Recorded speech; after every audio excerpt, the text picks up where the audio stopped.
Aujourd'hui, c'est la deuxième partie où je te montre en fait comment je prends soin de mes cheveux concrètement.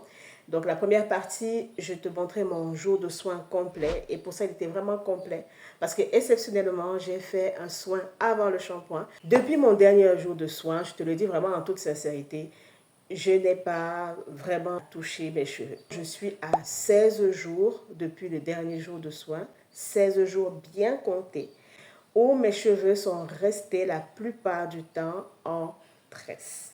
La plupart du temps. Et ces tresses-là, je les ai défaites 4 jours après, retressées de plus grosses. Donc là où j'avais 2, j'ai fait une seule tresse.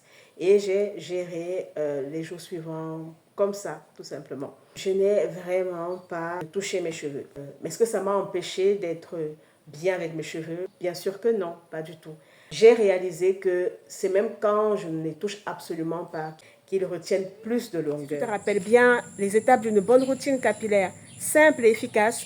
Elles sont au nombre de 3. Laver, traiter, protéger nos cheveux afro-naturels.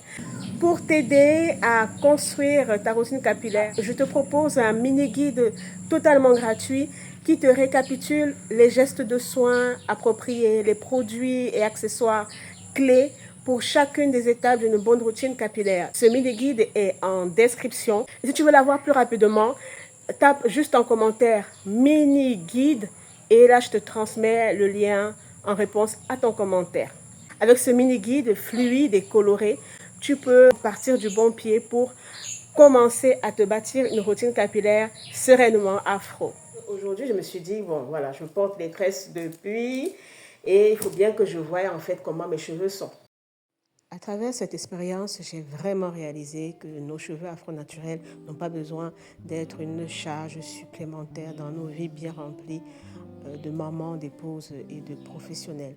Nous pouvons adopter des pratiques qui nous facilitent la vie, qui en même temps nous procurent de la joie, du plaisir. Nous pouvons décider à quel moment faire ceci, à quel moment faire cela, sans culpabiliser, sans s'alourdir, tout en faisant ce qui fait du bien à nos cheveux. Là, mes cheveux sont vraiment malléables et doux, bien qu'ils soient déjà secs, ils aient besoin de soins, mais ils sont vraiment présentables. Quand je compare avec mes cheveux à une autre période, je te mets la photo, je peux voir que vraiment, ils sont bien. Ils sont tout simplement bien. Voilà. Et là, je ne suis pas satisfaite de la caméra, je ne vois pas le volume et mes enfants m'ont dit, essayons avec une autre caméra. Et là, tu peux voir vraiment le volume.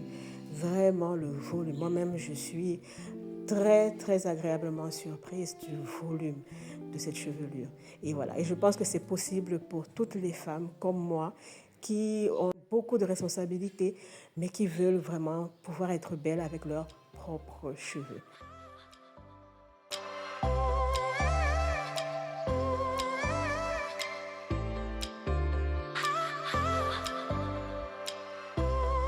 Si vraiment ce contenu t'a plu, mets-moi un pouce bleu et surtout n'hésite pas, si ce n'est pas le cas, à t'abonner. N'hésite pas à partager cette vidéo. Télécharge ton mini-guide gratuit ou bien commente juste mini-guide et le lien du document te sera transmis en commentaire. Merci, retrouvons-nous dans la vidéo suivante et n'oublie pas, tes cheveux méritent la paix et toi aussi.